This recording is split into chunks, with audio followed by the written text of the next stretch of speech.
I'm Amy, thank you for tuning in.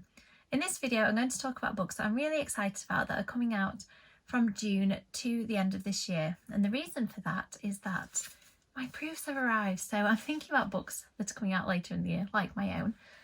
Mina and the Slayers comes out in September, on the 1st of September. It's available for pre-order now if you're interested. Yes, you will notice that there is a bookmark in it. I am reading it again, which might seem really strange because it is the uncorrected proof edition. It hasn't been proofread yet, so I'm doing a check before it goes to the proofreader, and I do feel that when something is printed and in book form, it's easier to spot mistakes than it was on my computer screen. So I am reading my own book. It's a nice experience to see it as a book. I did the same with Mina and the Undead, and I just really enjoyed it, so I thought I'd do the same again. So because I'm getting excited about books, I thought I would talk about the other books I'm looking forward to for this year. I am reading them from my toddler's iPad, so it's in a great big chunky case. Probably safer actually with me to be holding an iPad in a case like this anyway.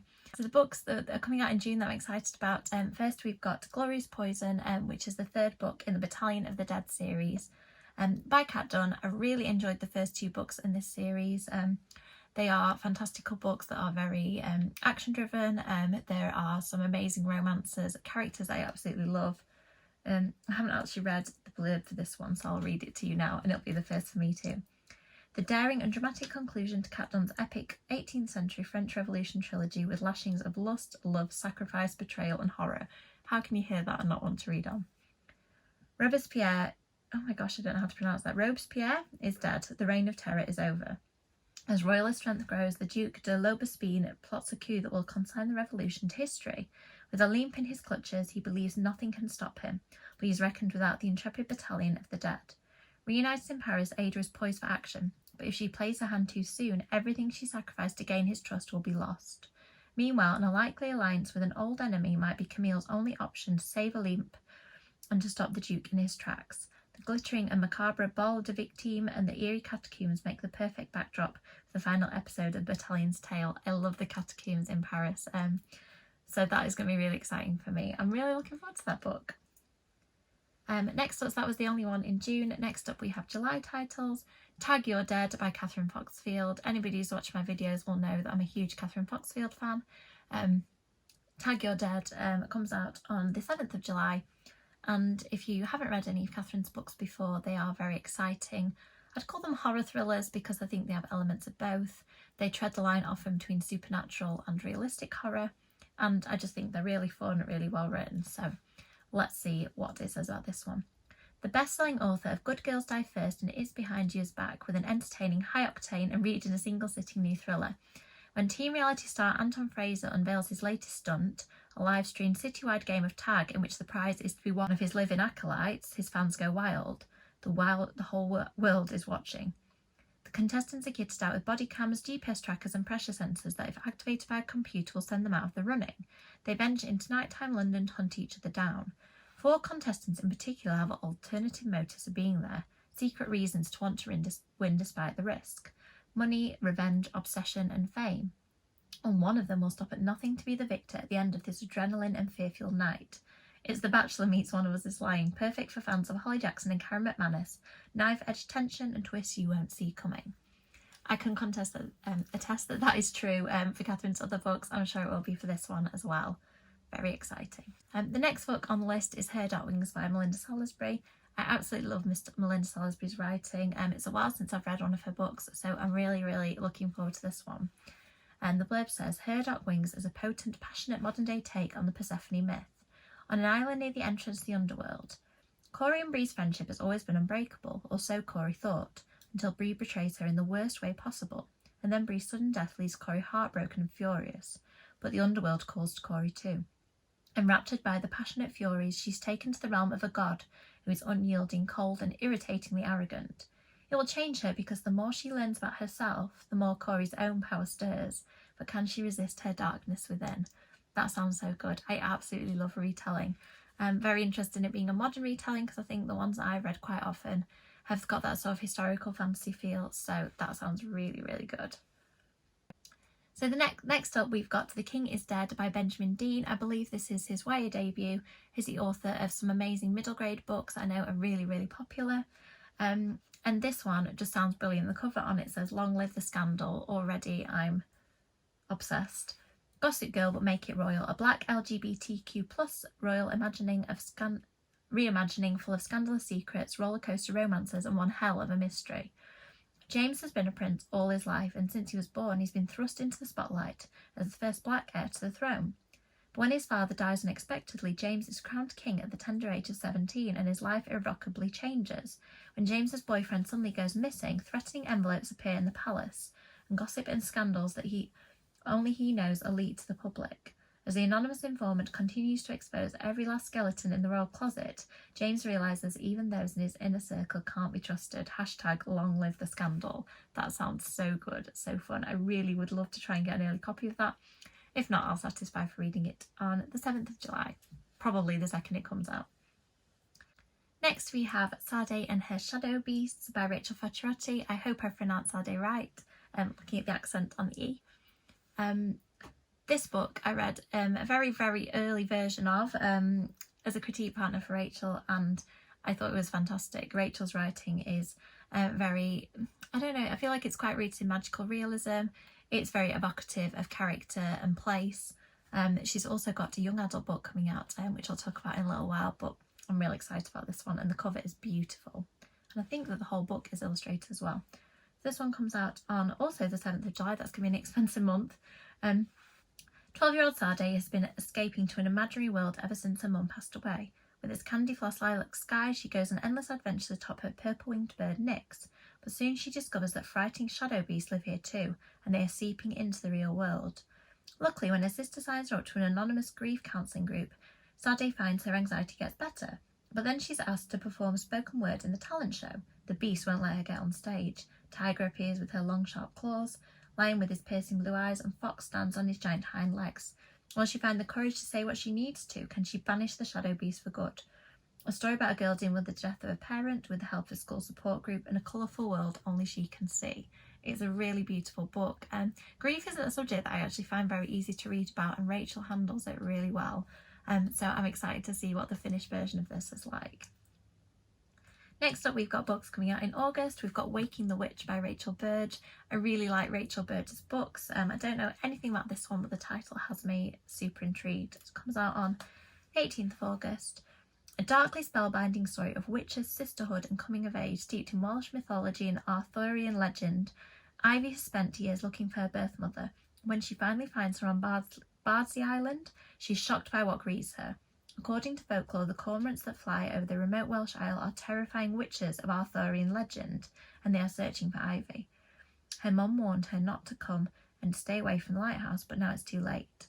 As the shadows draw closer, Ivy must look deep within herself if she wants to survive. For not every story in folklore is true, and some evils aren't what they seem. An unputdownable new standalone novel from the best-selling author of The Twisted Tree and The Crooked Mask. That sounds so good. I love the sound of the folklore and questioning whether it or not is true, and whether the evils in the stories are what they seem. Really, really looking forward to that. Next, you've got Daughter of Darkness by Catherine and Elizabeth Kaur. I absolutely love their writing. They wrote the Witches trilogy. I think we've got Witch's Kiss and things like that. I'll put the titles below. Then they also wrote the duology that starts with Throne of Swans, and I think I enjoyed those even more than the Witches books. So this one, I'm excited to see what they've come up with. Enter the underworld in an epic new fantasy where the gods of ancient Greece rule everything but fate. Diana is trapped as one of the soul severers serving the god Hades on Earth. Her future is tied to the task of shepherding the dying on from the mortal world, unless she can earn or steal enough to buy her way out. Then the tyrant ruler Orpheus offers both fortune and freedom to whoever can retrieve his dead wife, Eurydice, from the underworld. Diana jumps at the chance, but to win, she must enter an uneasy alliance with a group of fellow severers she neither likes nor trusts. So begins their perilous journey into the realm of Hades. The prize of freedom is before her, but what will she take to reach it? From the authors of A Throne of Swans and A Crown of Talons comes a stunning new YA duology set in a world inspired by the mythology of ancient Greece. Perfect for fans of Alexandra Bachan's Lore and Jessie Burton's Medusa. That sounds so good. There seems to be a bit of a retelling theme going on in the books I'm looking forward to. I haven't read that many retellings, so I'm intrigued to see what these will be like. Oh, next we've got one that I just discovered today. I think maybe Dawn Kurtigic tweeted about it. So this is a book by Gwendolyn Christie. I think you pronounce her name Kist, maybe. I'm sorry if I pronounced that wrong. My pronunciation is absolutely awful today. The book is called Reluctant Immortals, and it's coming on the 23rd of August. It says it's a novel inspired by the untold stories of forgotten women in classic literature, from Lucy Westenra, a victim of Bram Stoker's Dracula, and Bertha Mason, Mr. Rochester's attic-bound wife in Charlotte Bronte's Jane Eyre, as they band together to combat the toxic men bent on destroying their lives, set against the backdrop of the Summer of Love, Haight-Ashbury, 1967. It's a historical horror novel that looks at two men of classic literature, Dracula and Mr. Rochester, and the two women who survived them, Bertha and Lucy, who are now undead immortals residing in Los Angeles, 1967, when Dracula and Rochester make a shocking return in the Haight-Ashbury district of San Francisco. Combining elements of historical and gothic fiction with a modern perspective and tale of love, betrayal and coercion, Reluctant Immortals is the lyrical and harrowing journey of two women from classic literature as they bravely claim their own destiny in a man's world. How amazing does that sound? I think it might be adult fiction. It says it's perfect for fans of Mexican Gothic, and I just was reading about this today and thought it sounds absolutely amazing. Next we've got September. We've got Clown in a Cornfield 2, Friendo Lives. So excited. I loved the first book. Clown in a Cornfield was just a fantastically written slasher, very gruesome and fun, scary, just ticks all of my boxes really. It is for young adults, but it's quite dark, and if you like films like Scream, and I don't know what you did last summer, it's absolutely perfect. So I've already pre-ordered this one. It comes out actually the same day as Mina and the Slayers, 1st of September. I've just said it wrong, even though it's the publication date of my own book. So this is an all-new horror classic about what happens when the truth is the last thing you want to believe, from Bram Stoker Award winner and master of thrills and chills horror legend Adam Caesar. After barely making it out of Kettle Springs cornfields alive, Quinn's first year away at college should be safe and easy. All she wants is to be normal again. But instead, Quinn finds that her past won't leave her alone, and she becomes the focus of online conspiracy theories that claim the Kettle Springs massacre never happened. It's a deranged but relentless fantasy, and there's nothing Quinn can do to get people to hear the truth, not even on her own campus or in her own dorm room. So when a murderous clan attacks Quinn at a frat party, while another goes after her father in Kettle Springs at the same time, Quinn realises that the facts alone are never going to save her. Her only option is to go back to the cornfields where the nightmare began, to set the record straight the only way she knows how, because when the truth gets lost in the lies, that's when people start to die. That sounds so good. I'm really excited to be back to these characters. I really liked Quinn. Yes, this is an exciting one. I feel out of breath. That is such an epic blurb for that book. Okay, next we've got Timberdark. So I absolutely loved Randall Stone, Daryl Charlton's debut novel. I believe it won the Waterstones Book Prize for YA books. Also comes out on the 1st of September. So there's some steep competition that day. For your attention, of course, you could just buy multiple books. I thought Randall Stone was a fantastic zombie book about two boys who are in love and battling against their little part of the zombie apocalypse. It was just a brilliant book. If you haven't read it, you've got time to read it for the next one. When the tide turned against the dead, Peter and the remaining community on Wranglestone prepared to leave for town, where the comforts of the world before await them. Could this be the home that finally brings both safety and unity for all? I wish it was. Doubt it though. Cooper isn't so sure. He harbours feelings from that terrible night on the lake, and worse, a secret, codenamed Timberdark. With Cooper's newfound connection to the dead, Peter's suspicions about what he might do next grow. Faced with losing the boy he loves, Peter must uncover the truth about the mysterious Timberdark before their future together and the world around them is placed in danger. That sounds so good. I love the first book. It's really scary. It's got a real feel of a western, and the romance in it is just absolutely amazing. So really looking forward to it. Rachel Vacchiotti is the only book author who has 2 books on my list because she's so prolific. She has another book coming out this year. So Finding Folkshaw is her YA debut, and the previous book that I mentioned is her middle grade debut. This one comes out on the 22nd of September. I've also read an early version of this, and it's a brilliant YA, also with kind of a retelling feel, so I'll let you listen and see for yourself. Paula Ojuole is your average teen with a head for numbers, an eye for the camera, but she's heartbroken over her brother Deji's cancer treatment. The last thing she needs is more on her plate.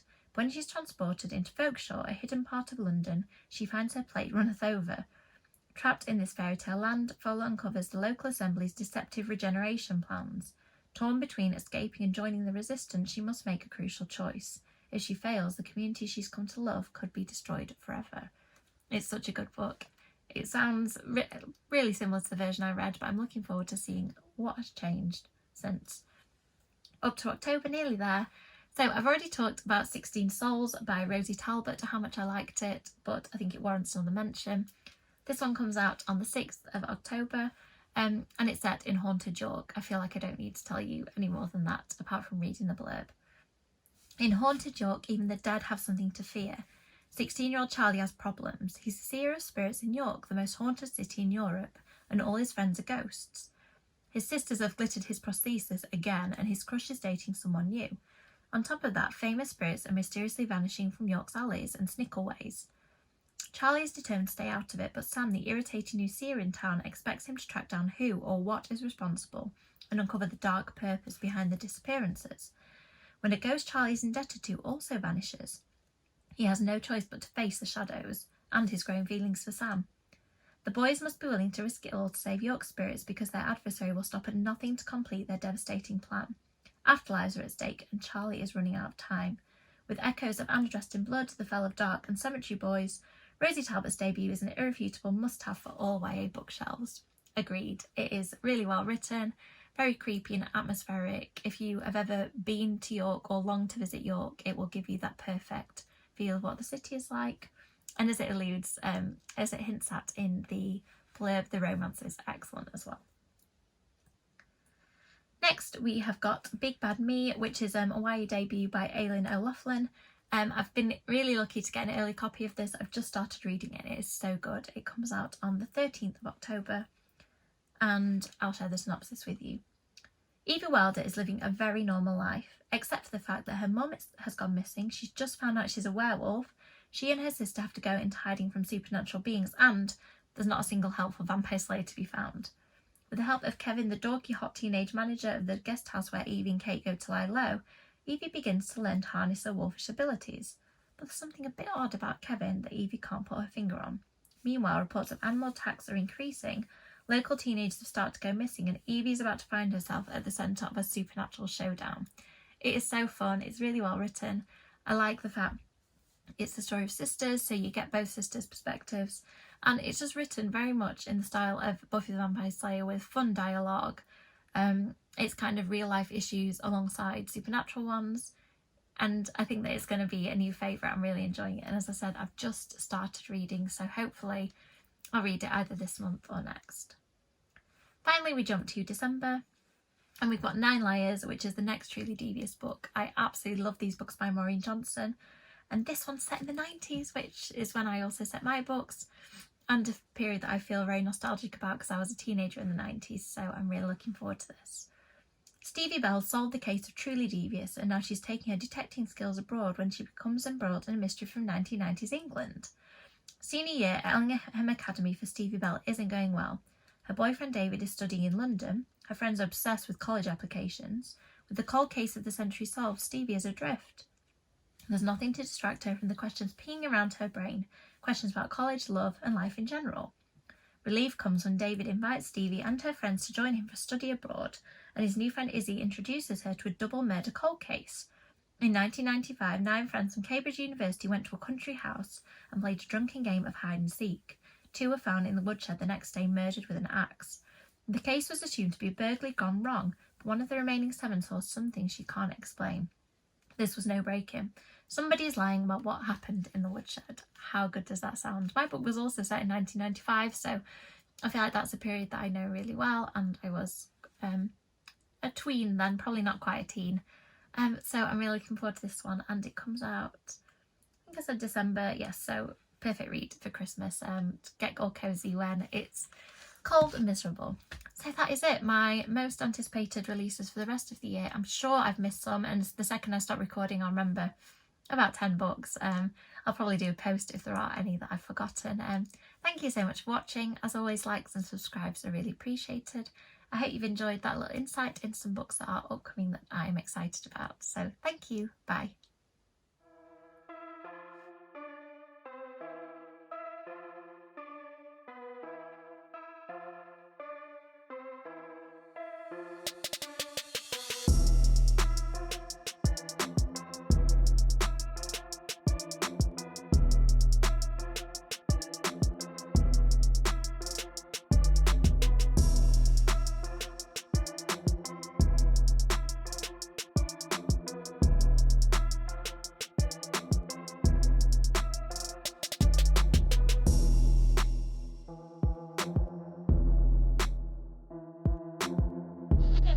Undead.